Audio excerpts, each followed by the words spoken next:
তৰুণ গগৈ ডাঙৰীয়া যে আপোনাৰ ল'ৰাটো কিন্তু খুব ভাল কথা কয়, ই জীৱনত বহুত ডাঙৰ মানুহ হ'ব।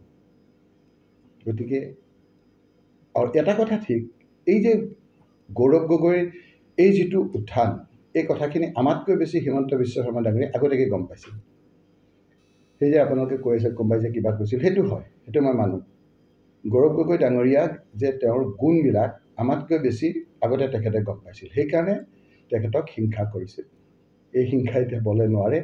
এতিয়া এই হিংসা এতিয়া আপোনাৰ ৰাইজৰ হৃদয়ত সোমাই গৈছে। ৰাইজৰ হৃদয়ৰ আজি গৌৰৱ গগৈ আজি হৈছে। অসমৰ এটা ৰিজাল্ট ওলাই গৈছে, গৌৰৱ গগৈ ডাঙৰীয়া বহু ভোটত বিজয়ী হ'ব।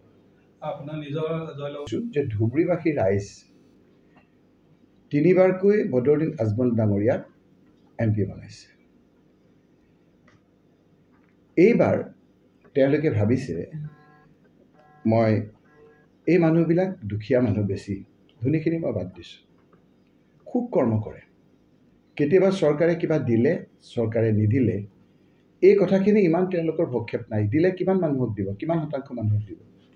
কিন্তু উৰেটো দিন ৰাতিপুৱাৰ পৰা গধূলিলৈকে তেওঁলোকে কাম কৰাৰ পাছত ৰাতি নিজৰ ল'ৰা ছোৱালী পৰিয়ালটোলৈ শুবলৈ বিচাৰে, ভালকৈ ঘৰখনত শান্তিৰে থাকিব বিচাৰে। বৰ্তমান হিমন্ত বিশ্ব শৰ্মা ডাঙৰীয়াৰ শাসনকালত তেওঁলোকৰ শুই থকা অৱস্থাত সেই দুখীয়া মানুহখিনিৰ ঘৈণীয়েকৰ বুকুৰ পৰা গিৰিয়েকক কাঢ়ি লৈ গুচি আহিছে আৰু জেলত থৈছে। মই শিৱসাগৰত কৈ আছোঁ কথাবিলাক।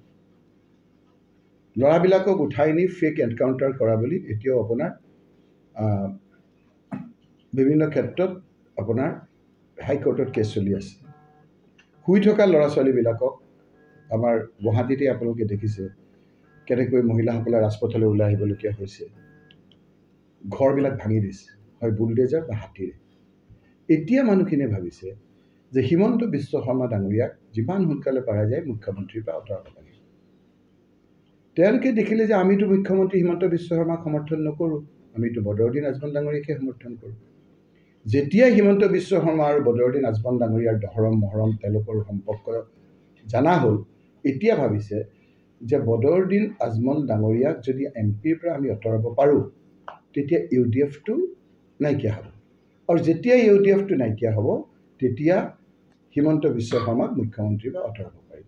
একমাত্ৰ হিমন্ত বিশ্ব শৰ্মা ডাঙৰীয়াৰ প্ৰতি অনাস্থা দিবৰ বাবেই বদৰুদ্দিন আজমল ডাঙৰীয়াক ভাবিব নোৱাৰাকৈ একবাৰ তেওঁলোকে বেয়া পাইছে, তেওঁলোকে প্ৰত্যাখ্যান কৰিব।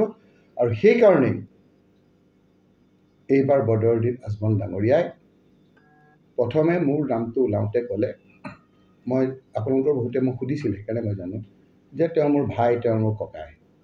তাৰপিছত কৈছে যে তেওঁ বুঢ়া বাঘ, মই ছাগলী, মোক চোবাই চোবাই খাব। যেতিয়া এই কথা বতৰা ক'লে তেতিয়া মই বুজিলোঁ তেওঁ অলপ ভয় খাইছে।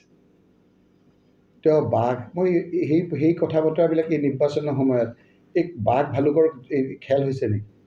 তেওঁ কৈছে যে তেওঁ বুঢ়া বাঘ, মই ছাগলী, মোক চোবাই চোবাই খাব। খোৱাৰ কাৰণে তেওঁ লণ্ডনৰ পৰা দাঁত লগাই আনিব। নিৰ্বাচন আহিয়েই গ'ল, এই দাঁতেৰে তেওঁ নহয়, তাৰমানে তেওঁ হাৰ মানি ল'লে। কেতিয়া লণ্ডন যাব, কেতিয়া দাঁত লগাব, কেতিয়া মোক খাব, ৰিজাল্টৰ পিছত দেখিব যে এইবিলাক যে কথা বতৰা। আৰু কি কৈছিল তেওঁ? আৰু কৈছিল যে মুছলমান ল'ৰাবিলাকৰ ছোৱালী দেখিলে গাটো গৰম হৈ যায়, তেওঁ কোৱা কথা আপোনালোকে উলিয়াইছিল। আৰু কি কৈছিল? মুছলমান চুৰি ডকাইতিবিলাক চব কৰে মুছলমান। এই যিটো আপোনাৰ এটা তেওঁলোকৰ যিটো কথা বতৰা, এইটো যিটো তেওঁলোকৰ তুচ্ছ তাচিল্য, সেইবিলাক এতিয়া ভূতৰ আকাৰ লৈছে। আৰু সেইকাৰণে তেওঁলোকে কম্পমান হৈ এবাৰ হিমন্ত বিশ্ব শৰ্মাই ওলট পালট কথা কয় আৰু এবাৰ বদৰুদ্দিন আজমলে ওলট পালট কথা কয়। হিমন্ত বিশ্ব শৰ্মা ডাঙৰীয়াই কৈছে মোক এই ফাৰ্ষ্ট ফেজ ছেকেণ্ড ফেজ হ'ব দিয়ক, তাৰপিছত মই ধুবুৰীৰ ফালে আপোনাক জিকাবৰ কাৰণে যি লাগে মই কৰিম। গতিকে ময়ো সেই ধৰণে প্ৰস্তুত হৈ আছোঁ, যুঁজিম। যুঁজত কোন জিকে কোন হাৰে দেখা যাব।